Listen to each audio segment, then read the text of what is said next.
excuse me. Are you Filipino? Opo, Pilipino po. Filipino, magpakilala po. Ako po si Ronnie, taga Visayas, Aras-Asan Sebastian Tiki po, sa Pilipinas. Taga saan na po ngayon sa abroad? Dito na po ako ngayon sa Turgao, sa Bishop Cell. Dito po ako nakatira ngayon. Pong trabaho ngayon sa Switzerland. Ano po ako, kusinero. Kusinero po ako sa isang hotel-restaurant. Tell us more about your background. Galing ako Espanya eh. Matagal ako sa Espanya. So, doon ako galing bago ako pumunta ng Switzerland. Gaano po kayo katagal sa Spain? Tagal ho. Siguro 30 years. Kasi doon na ako lumaki. Doon, okay. Oo, Madrid, Barcelona, Ibiza, Marbella, at saka Alicante. Tapos sa Almeria ngayon. Doon po ba kayo nag-aral sa Espanya? Opo, doon po ako nag-aral. Ilang taon po kayo doon nag-aral? Matagal. Siguro mga 8 taon, siyam. Opo. From anong grade po ito? High school, university? Nagsimula pa ako sa Spain, grade 7. Tapos nag-aral ako ng konti, mga 3 taon. Tapos tumigil na ako. Tapos nag-aral ako ng culinary sa Barcelona. Ano ba yung mga certification nakuha natin sa Spain? Yung certification ko po sa Spain na nakuha is majority po culinary, pagluluto, yun lang po. 4 na taon yun sa Escuela Superior de Barcelona, Superior de Hostelería de Barcelona. Okay. So Opo. ilang language po ang inaaral niya, sir? Nag-aaral ako ngayon na English, Tagalog, Tagalog, alam ko na. German, most of them German, French, at saka Italian. At saka Espanyol. Opo, Espanyol, perfecto. Espanyol is medium. At dito po, gano'n kayo katagal sa Switzerland? Siguro mga 4 years na po. 4 years. Opo. Ano pagkakaiba ng buhay sa Spain at dito sa Switzerland? Sa Spain, maganda. Medyo maluwag ang buhay, kaya lang maliit ang sweldo. Siyempre, Switzerland, magandang buhay, malaki ang sweldo, safety. Isipin mo, Switzerland is siguro, Espanya is mga 1,500, 1,800. Pero dito kasi, 4 times. 4 times. So, 1,500, i-times 4 natin yan. Magkano nag-i-starting range? Ako dito kasi kusinero ako. Matagal akong kusinero sa isang restaurant, isang hotel. Sumasahod ako ng mga 6,500. Plus, yung may tulong pa yung mga bata. Kasi 2 yung anak ko. So may 230 francs kada buwan. So dinadagdag din yun sa sahod ko. So, 230 kada buwan na tulong ng gobyerno ng Switzerland ay kada anak? Opo. Ito po? Kada anak po yun. Buwan-buwan. Ito po ay tulong para sa allowance nila ng gastos. Opo. Po yung kadalasang hanapbuhay nating mga kababayan dito sa Switzerland? Marami. Kasi tulad niyan dito, marami atang Pilipino dito nagtatrabaho sa Siemens. Opo, mga IT, mga nurse, marami dito. Halos karamihan na IT. Tapos sa mga tulad niyan, industry ng hotel, restaurant, gastronomy. At marami pa po na hindi natin alam. So, ang range ng sahod dito sa pinakamababa at pinakamataas, magkano po yan ang ranging? Halimbawa, ang basic na nakikita ko is 4,500 to 4,700 francs.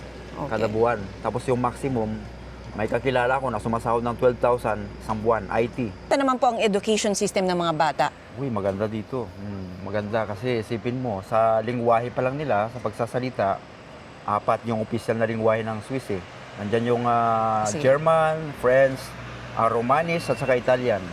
So, advantage sa Switzerland sa edukasyon. Okay. Plus bonus, pwede pa sila mag-English dahil...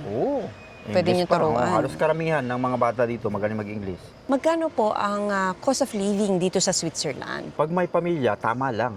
Pero makakaipon ka pa. Yun ang maganda. Pero kapag ikaw lang mag-isa, mas malaking ipon. Yes. So, kanya sa bahay, magkano bang apartment, tubig, electricity, phone bill, transportation, magkano ang mga gastos? Katulad po sa kaso ko, ako sa ngayon, nagbabayad ako ng 1,800 sa isang apartment. 3 kwarto yun. Okay. May salon, may kusina, tapos may banyo. Tapos, yung insurance is 400 kada buwan. Tapos yung kotse ko, yung gastos 300. So, malaki pa rin maipon mo. Sa pagkain naman po, dahil balita natin, malaki ang cost of ng mga pagkain dito. Depende. Depende sa klase ng pagkain na gusto mo.